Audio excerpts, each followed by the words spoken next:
Zaokruži slovo ispred tačnog odgovora.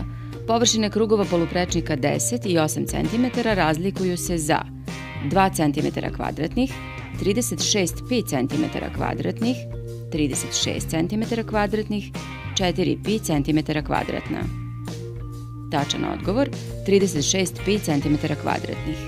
Da bismo odgovorili na ovo pitanje, potrebno je da znamo kako se računa površina kruga.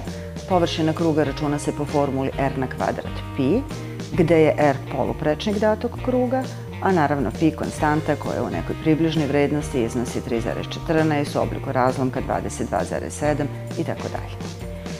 S obzirom na ponuđene odgovore, one odgovore koje možemo odmah odbaciti su odgovori pod a i v, zato što u njima ne učestvuje pi. Naime, ako od broja 3pi oduzmemo broj pi, ostaje nam 2pi. Dakle, u rešenju mora da postoji pi. Kako je poluprečnik prvog kruga 10, znači da će površina tog kruga biti 100pi.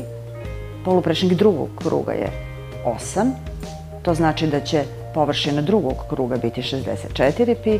Kako tražimo razliku, 100pi minus 64pi je 36pi.